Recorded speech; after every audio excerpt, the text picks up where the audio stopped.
Steeler Thoughts and Chief Feelings Film Review. I'm Ajay Nair, one of your co-hosts, the Chiefs fan and psychiatrist. Chris will be back tomorrow. That's Wednesday, and we'll be recording a podcast. But tonight I wanted to release a film review of the Week 2 of the preseason matchup, the Bills at the Steelers. We're going to go over a couple plays by the first team offense and defense, noting that a lot of the first team defensive players are not playing in the preseason, but we'll still kind of see how those first units are doing.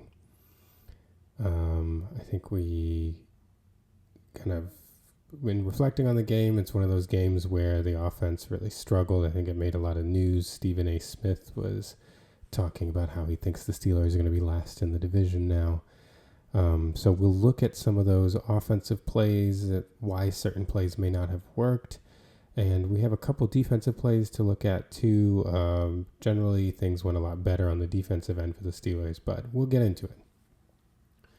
So to start, this was an early play, and it was a play that kind of followed what a lot of Steelers fans thought about the game, which was mainly, there were a lot of thoughts about Broderick Jones and his performance, and this is one of the plays that kind of led to a lot of the concerns about Jones and how he played. You can see him at the right tackle spot here, and he gets pushed back pretty far by Greg Rousseau. But let's get into the details of this play and what was going on. So to start, we've got the Steelers here in 11 personnel. 11 personnel because they've got one running back, that's Najee Harris here, and one tight end, that's Pat Freiermuth.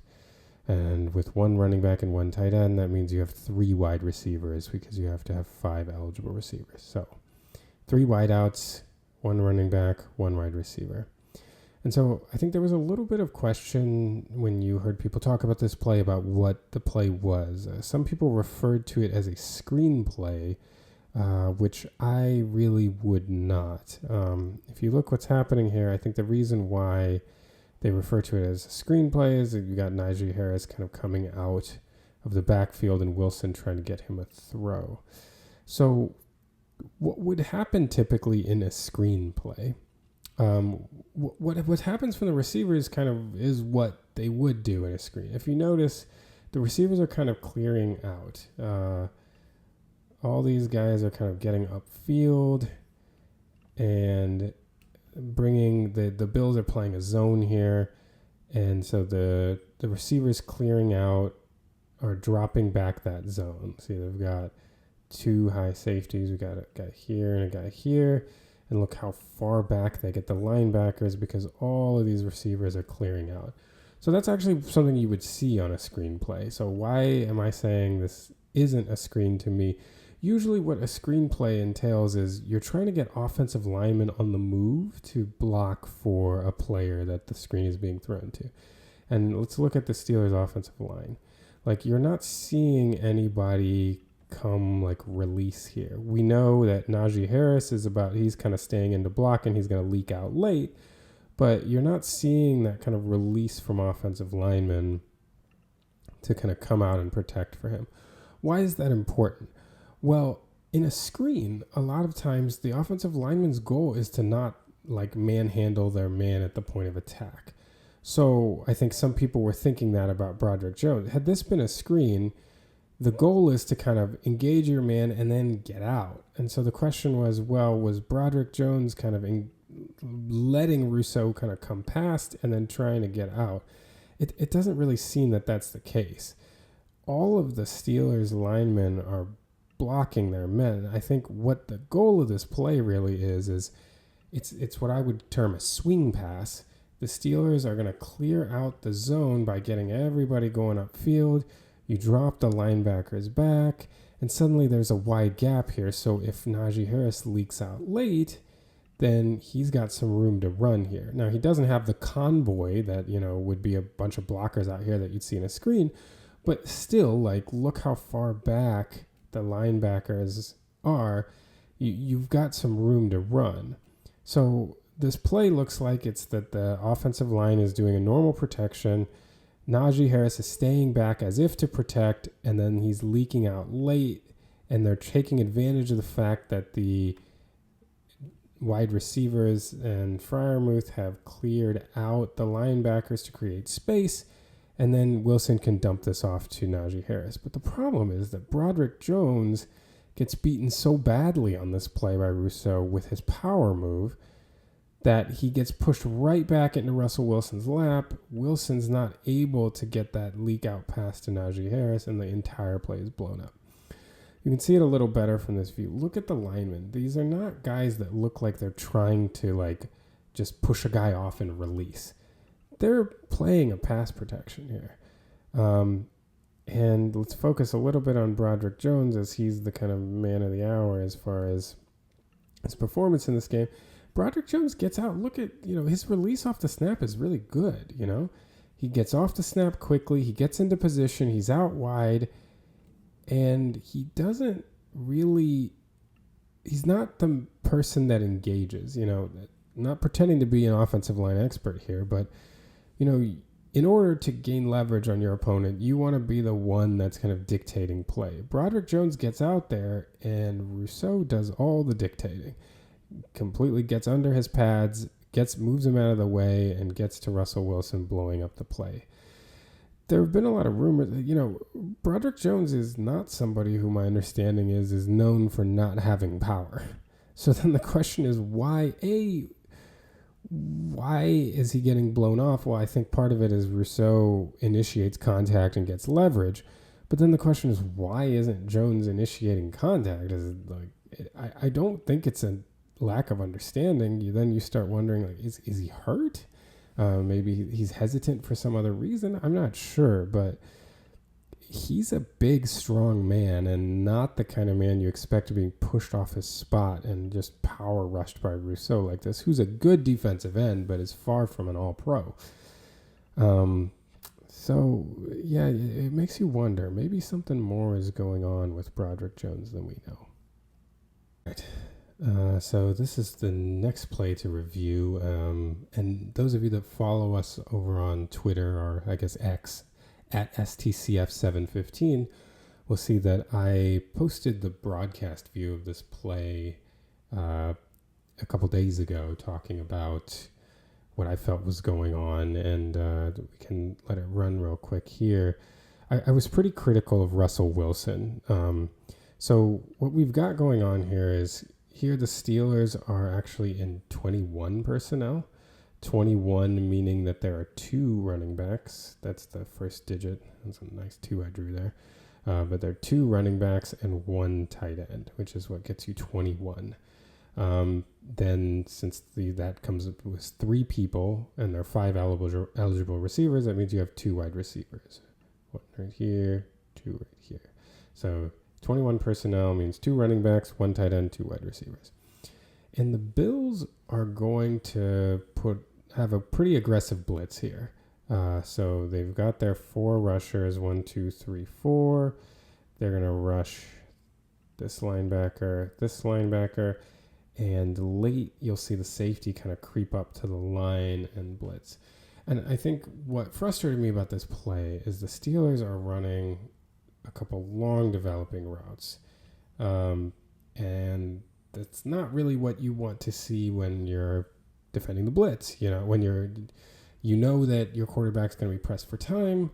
So a lot of times you'll see quarterbacks audible at the line and audible somebody hot. And what that means, hot, is a quick route that they think will get somebody open very quickly against man-to-man coverage. Because obviously if you're going to send 1, 2, 3, 4, 5, 6, 7 at the quarterback, then that only leaves you 4 other people. So you've got 1, 2, 3, 4 to cover the rest of the field. So ideally then, if you get somebody on some kind of quick route, they're not going to be people sitting and waiting. Theoretically, let's say on this play right here, if this player runs a slant, there's nobody in the middle of the field that is protecting this. So you want some kind of quick route like that, a hot route that you can run that will ideally get someone open against man coverage very quickly. And because when they're blitzing 7, you're afraid that they're going to get home quickly. They're going to get to the quarterback quickly. The one thing that I will say that in Russell Wilson's defense is the Steelers have max protected. So there are 7 people coming, but they also have the 1, 2, 3, 4, 5 offensive linemen. They have a tight end, that's number 6, and 7, 8. They actually have 8 people blocking and 7 people blitzing. So it's possible that the theory of this play, as you can see, the tight end blocking, Washington here's running back blocking, here's running back blocking. So one possible argument here is that, well, we had more people back than they were sending. So in theory, we could run long developing routes and try to get somebody open. They ended up, because they were max protecting, an 8th defender ended up coming in late because he had nobody to cover. But as you can see, the pocket collapses on Wilson and he's got nowhere to go. And my argument would be that in any situation, to me, when you are facing 7, you want somebody that can win quickly, because you don't need a long developing route when there are only, this guy is deep. I mean, if you run that slant right here, or you run any, kind of quick breaking route that gets somebody the ball on the run, I mean, there's so much open space. You might as well throw that pass. You can get as big of a gain as if you threw a bomb. So having long developing routes on a play when they're kind of sending the house doesn't make a ton of sense to me. It makes you feel like when you have a veteran quarterback, maybe this should be a play where, and I will say, the safety does a great job of coming in very late. As you can see, he's starting to make his move. They disguise it well, but ultimately Russell Wilson got, right? Ideally, if he has some option that he can get to quickly, he needs to audible into something that he has a quick option in order to contend with this blitz. Now, one possible argument too is that, well, it's a preseason. Arthur Smith is not really kind of rolling out all the wrinkles of the offense. However, I kind of feel like this is the time to practice that kind of stuff, right? Like when you're getting a blitz, how are you going to deal with the blitz? Like these are the live bullets you can practice that on. Here you can kind of see what Russell Wilson was seeing. And so ultimately, he's going to come, and he's the one that kind of sneaks in a little late. If you watch over here as we run this, he starts moving closer to the snap and really gets a good jump. But there's just no chance for this play to be completed. I would imagine that one would expect a veteran quarterback to provide himself with some kind of option with a check at the line of scrimmage in order to make sure that he has somewhere to go in case the blitz gets home. This is a very fun play to review. This is a very creative blitz that succeeded in confusing the Bills' offensive line. So let's talk through what happened. First of all, look at the Steelers with 1, 2, 3, 4, 5, 6, 7 guys on the line to start. So they're making the offensive line have to make decisions in protection to figure out how they're going to block this up, not knowing if all of them are coming or which of them are coming. And that ends up being what kind of gets the Steelers home here. So you've got Patrick Queen, Peyton Wilson mugging up the A-gaps, giving the center and the 2 guards something to think about if they blitz. Pressure up the A-gap is probably the worst thing that you can give up. It's a straight shot to the quarterback. So when you have guys in the A-gaps, you really have to pay attention. You have the down lineman. This is Larry Ogunjobi. This is Keanu Benton. And then Nick Herbig is out here. You've got Welskoff, and you've got Deshaun Elliott over here. So all of these people are people that the offensive line will have to contend with. So now what actually happens? Welskoff kind of like dekes in and ends up bailing. Elliott also bails. Queen and Wilson both also bail. So you end up, of the 7, you only have 3 of these people coming. Now you also have Graham, who's coming off the slot, off the screen. He's going to come. He's going to actually come in to be the fourth person that comes. But the line is worried about all 7 of these people, and based on 1, 2, 3 coming, they get confused up in their protections. So what do the Steelers do? So like we said, he will come up and then bail. He bails. He bails. He bails. Ogunjobi is going to rush. And then Benton is going to run a stunt with Herbig. So Benton is going to kind of try to occupy that guard and then come this way toward the tackle. Herbig is going to come in and then swing all the way around to try to get into that hole created by the guard. And that works to perfection. If we run it, you see, here we go. He's kind of deked in and gone. Elliott's already off your screen. Out comes Queen. Out comes Wilson. These are all people that these guys were thinking about. So now look what happens. Benton starts his stunt. He occupies the guard and he pulls out toward the tackle. You can see the gap already forming here that Herbig's going to try to hit. He cut in and he's going to try to come around here. The center has eyes on Ogunjobi and gets over a little bit late to Herbig. There he is. He's able to just cut through the gap right there, come in for the big sack. That is a very, very well drawn out play. Another very fun defensive play to look at here. This will be a screen pass. So you know how we talked about with the earlier Steelers offensive play that got blown up when Broderick Jones was unable to prevent Rousseau from bull rushing him. We talked about how that was a swing pass because the Steelers didn't get offensive linemen out in front of the running back, which would have made it a screen pass. This is going to be a screen pass. The Bills are trying to set up a screen here, and they actually draw it up pretty well. What they're going to try to do here is the tackles are going to try to run the outside linebacker. So you kind of allow Herbig to rush. The tackle is going to try to just let him flow back. And the same thing on this side, just kind of let the backer flow back. And these 3, the guards and the center, are going to try to come out.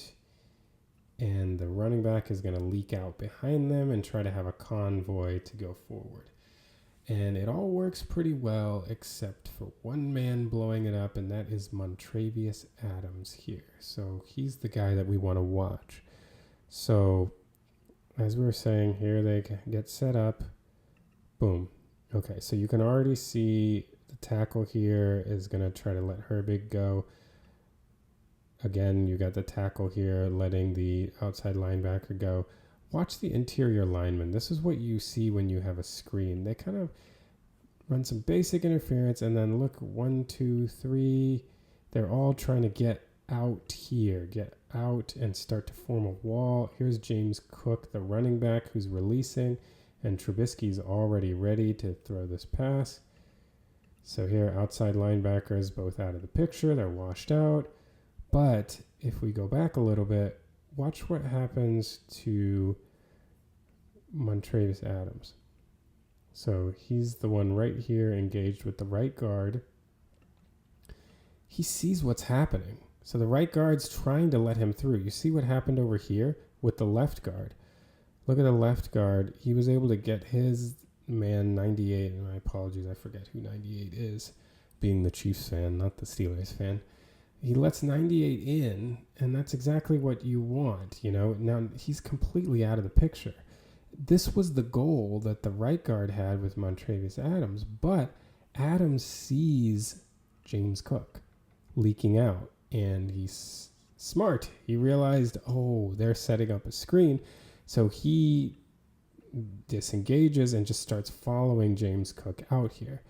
Now, look at how the Bills have this set up. Imagine Adams isn't in this picture. Imagine he gets flown out and he's, chasing from behind. You got lineman here, lineman here, lineman here. This guy would, try to come up here. He would try to set up a block here. This guy would be able to peel back over here. But Adams is in the picture and quick enough to kind of turn James Cook back. that allows him help to come, and they're able to corral him for a short gain. So that play was completely made by Montravius Adams, and we can see it now. So remember, what are we trying to do as an offense? What's the goal here? Well, we want him to go back around. They're going to be completely out of this picture. We want them to think we're blocking them, engage them just long enough that they don't have a straight shot to the quarterback, but we want them to think we're blocking them, and then, kind of stutter the block and then get out into space. And he's the one, ideally you kind of stutter, you get him to chase, and then you get out into space. But watch what Adams does. So we're going to focus in right over here. Adams will engage at the beginning, and then look, he sees the running back. He sees James Cook coming out right there. And instead of kind of falling for this and getting stuck behind, he starts trailing James Cook. And not only, he's quick. He gets out there and blows this play up entirely. Because again, if we go back and look, let's say Adams wasn't there. 1, 2, 3. They're all coming out, and they can create a convoy. You've got Keon Coleman down here, the wide receiver, ready to block as well. And this might bust out for a big gain, but Adams did a great job of blowing this play up. Really good defensive effort there. DeMarvin Leal, whose name I forgot in our last play review, but here is another fun play from the defense. In this play, what is going to happen is the Bills are going to try a shot play. So they're looking to set up a deep pass here. And the way that they do it, there are kind of two things that are important here. One is they send one of their speedsters, Khalil Shakir, across the formation at the snap. He's running a jet, hoping to kind of spread the defense out wide, put in the possible risk of a swing pass to get people to kind of commit up toward the line of scrimmage, hopefully leaving something open in the back. The second thing that's going to happen is they're going to try to move the pocket over to kind of mitigate the initial firing off the ball pass rush, and instead kind of move things over, buy a little bit of time for Trubisky to try to take a shot. So one of the ways that they're going to do that is they're going to have the center pull out and actually block on the edge. That allows Trubisky to kind of roll out to his right, set up, and then be ready to fire a long pass.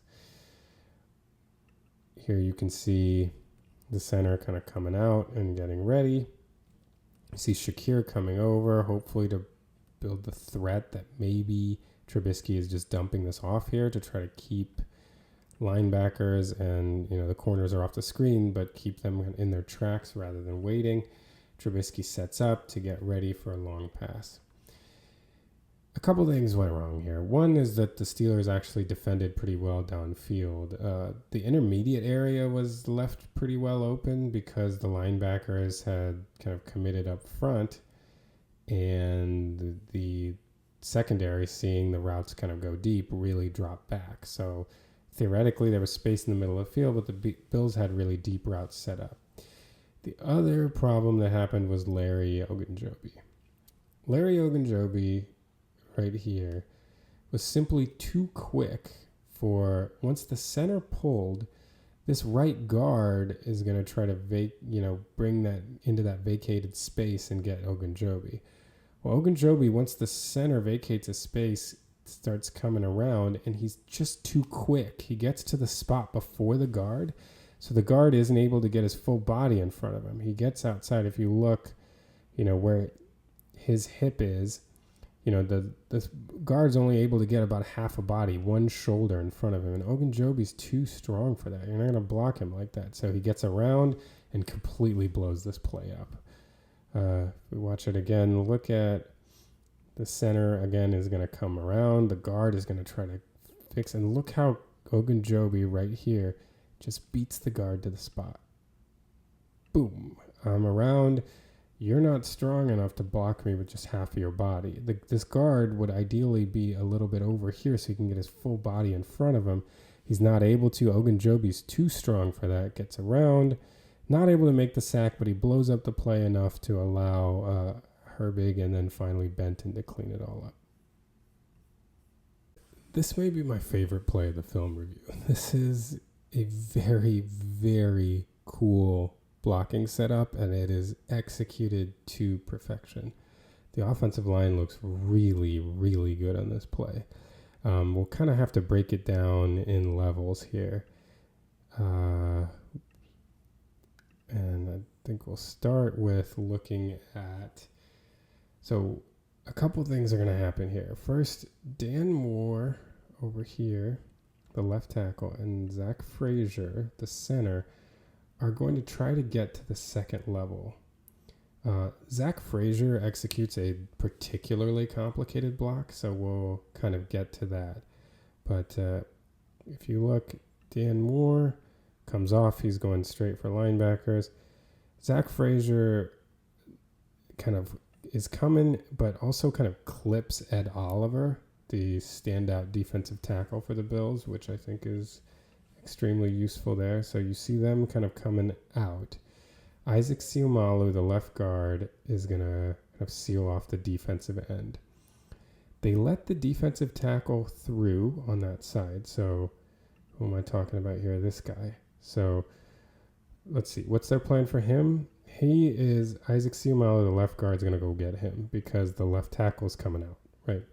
Okay, what about him? He gets left through because Isaac Seumalo is going over there. And who comes and gets him? It's the right guard right there, 78, whose name I forgot. So I'll have to apologize to someone else in addition to DeMarvin Leo. 78, the right guard, executes what, and people can correct me if I'm wrong, but I believe this is called a trap block. You let the guy come in and have somebody come in from the side and seal him off so he can't be involved in the play. So let's look at that. Boom. 78. Great block right there. So on the left side, you got Moore coming out. You got Seumalo with a great block here. The tackle is taken by the trap block after he is let in. Our center is kind of clipping the end and coming out. And then Broderick Jones, the much maligned Broderick Jones, comes and seals Greg Rousseau great over here. Okay. Now, let's go over one more time just how we're accounting for all of these people because it's such a nice little complicated set of blocks here. Okay, who's accounting for him? That's the left guard over here. Okay? Who's accounting for him? That's the right guard. So he's going to get allowed to come in and the right guard over here is going to come seal him off. Who's accounting for him? Well, the center, Zach Frazier, kind of clips him on his way out, but it's actually the tight end, Darnell Washington, who's going to slide in and make that block as Broderick Jones slides out and accounts for the last guy on the end. I mean, this is very complicated and must be so confusing to a defensive line, but it's executed perfectly. Look at this. Boom, Seumalo on him. Boom, trap block. You're out of the picture. Darnell Washington, giant tight end, handles Ed Oliver, who's a smaller D tackle. Then boom, Rousseau, handled. Suddenly, you've got a lot of room. And look at Najee Harris, the room he has. Then the other key blocks, we talked about Dan Moore going to the second level, right? So what does he end up doing? Dan Moore is coming after this guy, right? You got to handle the linebacker. So we've just talked through how we accounted for 1, 2, 3, 4, right? Now let's talk through how we account for these guys. Number 1 is the left tackle. Dan Moore is going to come and he's going to block him. The guy on the other side, the other linebacker here, on the strong side, he is going to be blocked by a wide receiver, Van Jefferson, who's going to come in and also execute a great block. So we come in and watch that. Boom. I mean, that's really good blocking for a wide receiver. And then finally, our Mike right here, how's he going to be blocked? This, to me, is the most complicated and really impressive block. So Zach Frazier is going to come in. He clips Ed Oliver. He gets on this side of the Mike, turns around and is able to seal him off to create a hole for Najee Harris. So just watch this block. This is really impressive. Comes across, turns around, boom. Najee Harris has a hole right there to run right through.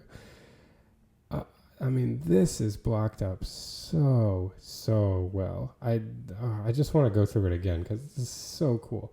So ultimately, he's coming over here. Boom. He's kicking out to take care of him.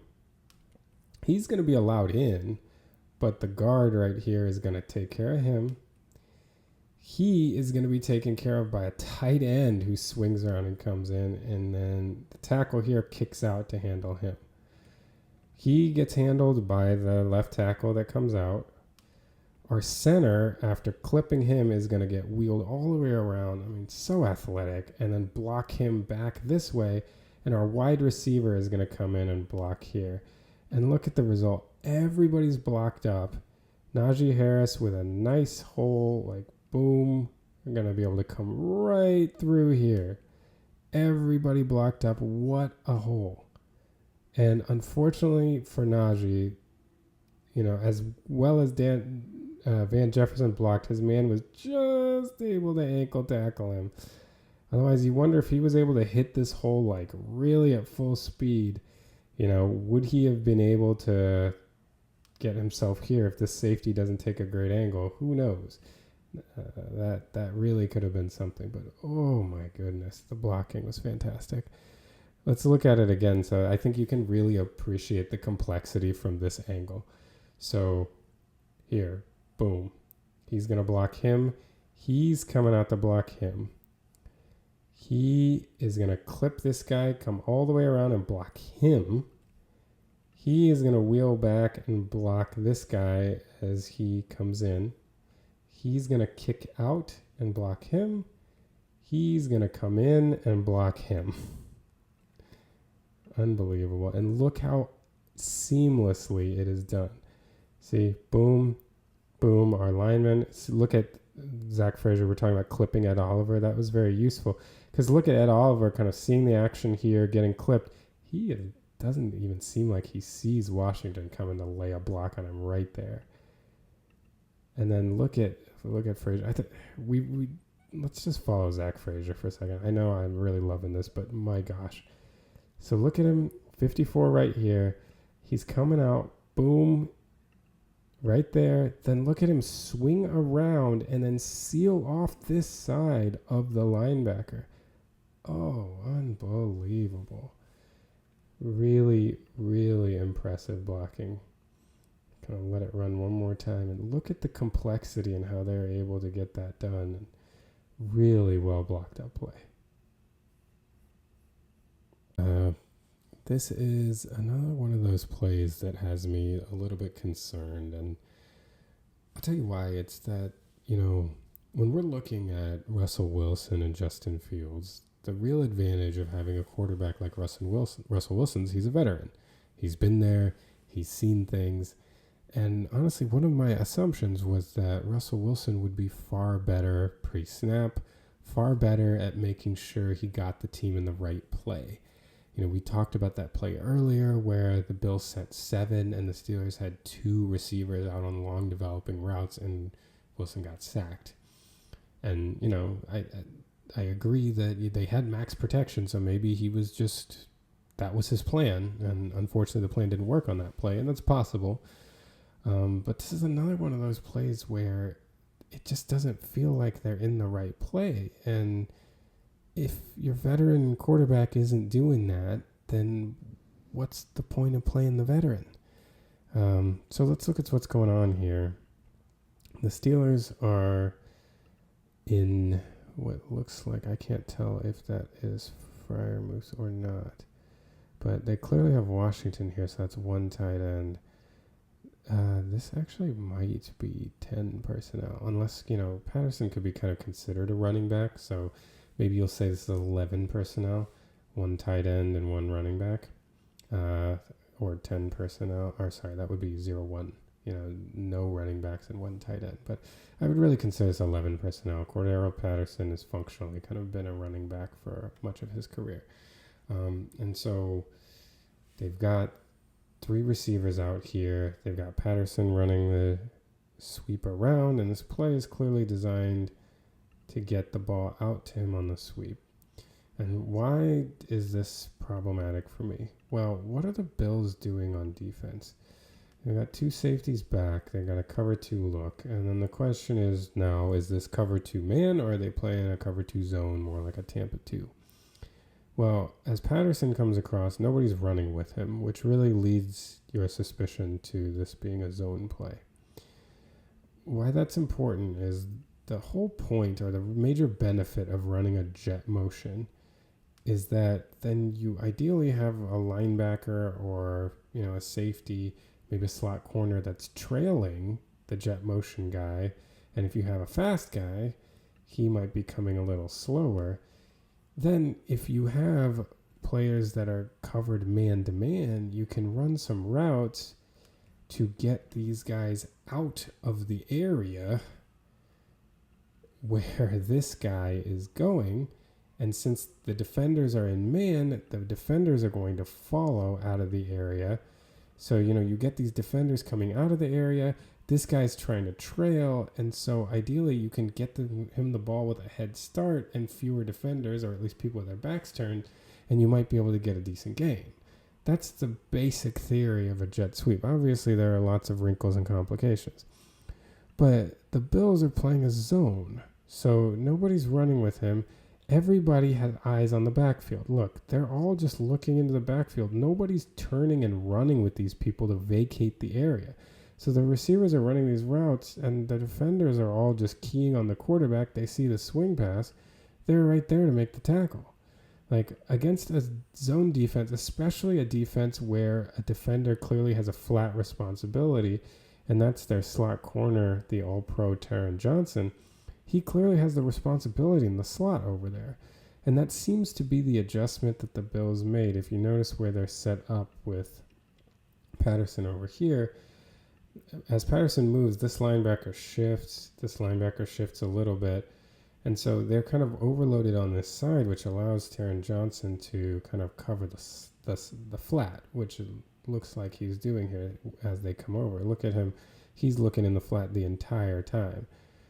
This corner becomes a little more of a cloud corner rather than, sometimes the basic conception of a cover two is you think this guy has got the flat, this guy's got the flat, and these guys kind of have more intermediate zones.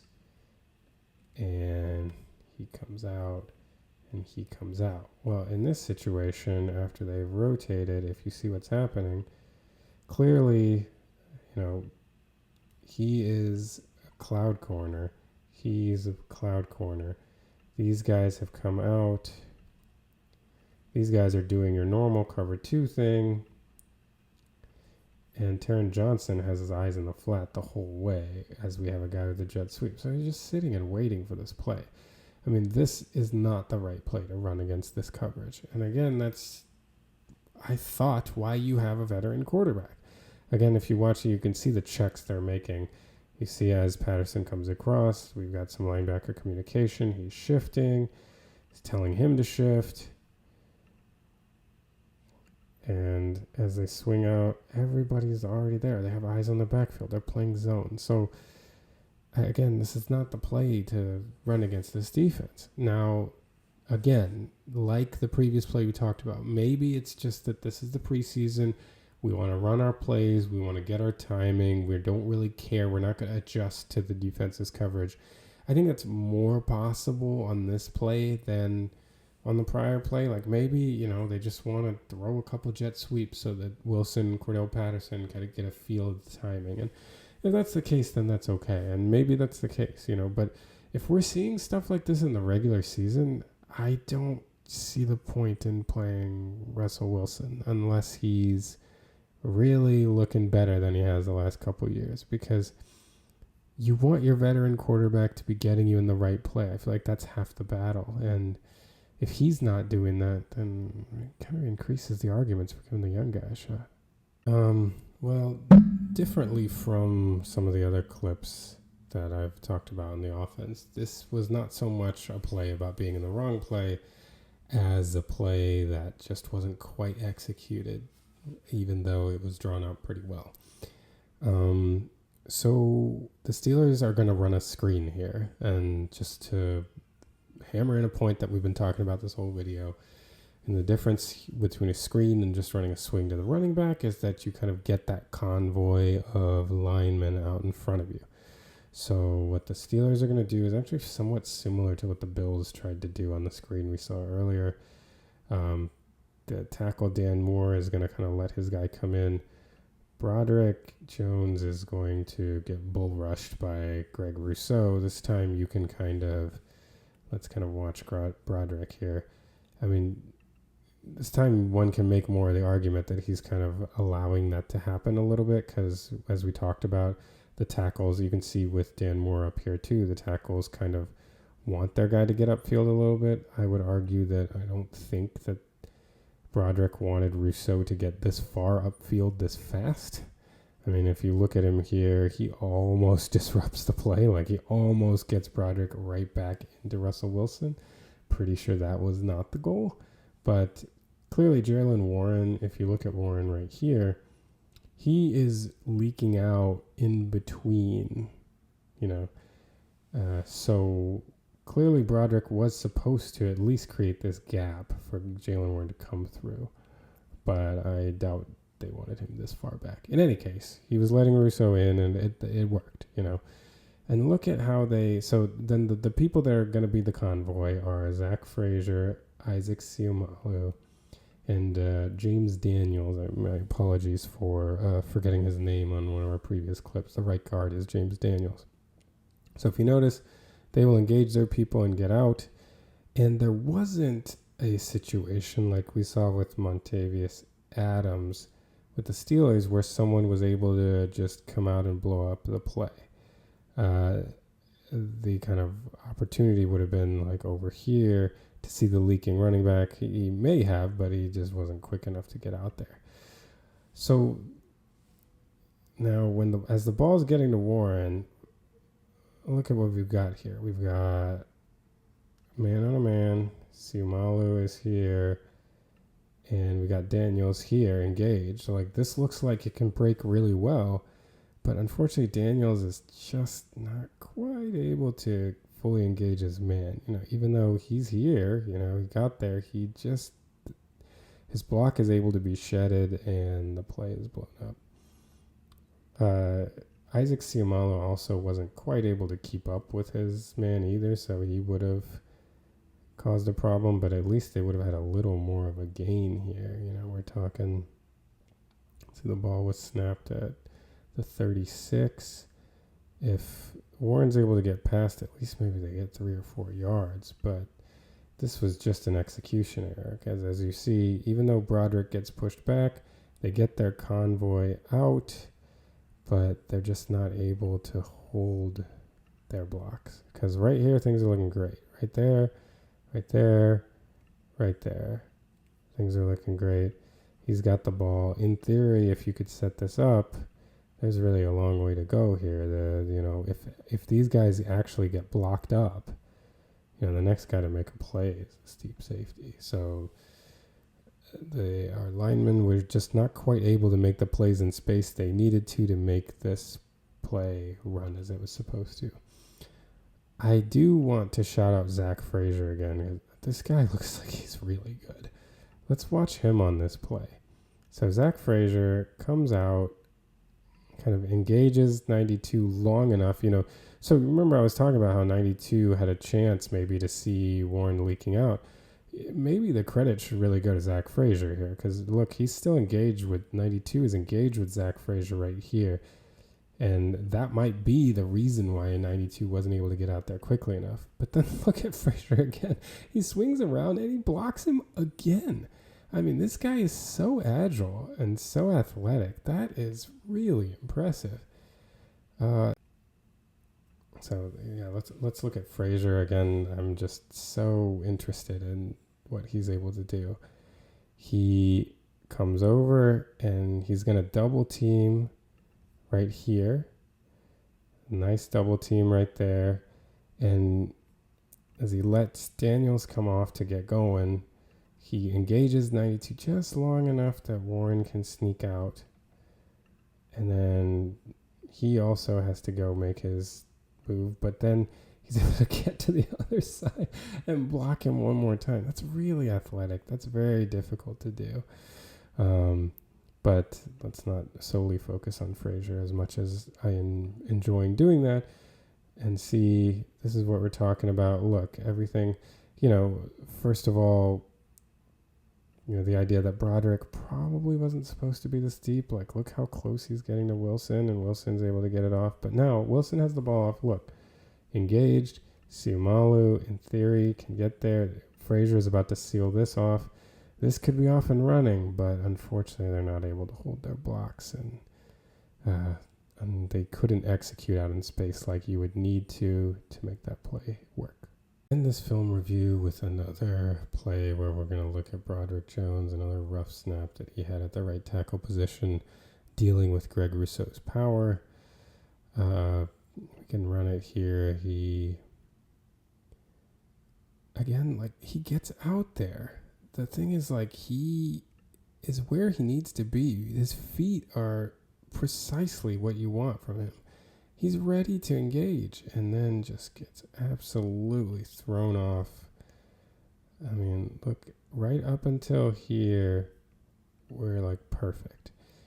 And then again, just gets thrown off, and Rousseau comes in for the sack. And then if we're going to watch it from the end zone view, look at Jones. And again, gets off the snap great. This is good. We're here. And then again, look at, Jones isn't using a punch. He's not. Look at how Rousseau's hands get into Jones far before Jones is able to get his hands into Rousseau. And so Rousseau has all the leverage, and this is a big, strong man that he just tossed back and sacked. It really makes me feel like, why? I don't think this is a technique issue that Broderick Jones doesn't know how to use his punch or use his hands in general. I just feel like he's reluctant for some reason, and I don't know why. I think there are rumors coming out. I think he has an elbow injury. My apologies, I'm not that up on the Steelers, as we can ask Chris tomorrow on the podcast. But yeah, it's real odd. He had a rough showing, and I think that injury must be part of it.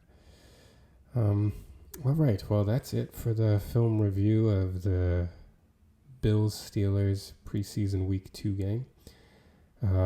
We will be doing a podcast tomorrow. That's Wednesday, August 21st. And we should have that out sometime late Wednesday evening or Wednesday night, at least on YouTube. And we'll get it on the podcasting apps as well as soon as we can. In addition, I will be doing a film review of the Chiefs-Lions preseason game. And a little less so of the Chiefs' final preseason game, as Andy Reid has announced that the starters won't play, but we might still, cut some clips and see what's going on. Next week, so that's what's to look forward to this week. Tomorrow, Wednesday, we will have a podcast with Chris. Some point later this week, we will have some Chiefs-Lions film review once I can get my hands on the film. That's the only reason we don't have it right now. And then we'll see about the third preseason games, maybe have some shorter stuff because the Chiefs aren't playing their starters. I'm not sure what the Steelers' plan is. Next week, Chris will be traveling, but we will have Lonnie Hoffman rejoin as a guest host. We're going to talk a little Ohio State football with the college football season starting. We'll have a little college football podcast, so that is something to look forward to. Thank you all so much for following along with us. We've had a lot of engagement. Please follow along at STCF715 on Twitter, Instagram, and TikTok. We are tweeting a lot of clips, those that aren't even making our film review, on the Twitter account. So if you're interested in checking extra film clips, please follow us on Twitter at STCF715. Again, thanks a lot for all of your support. Until next time.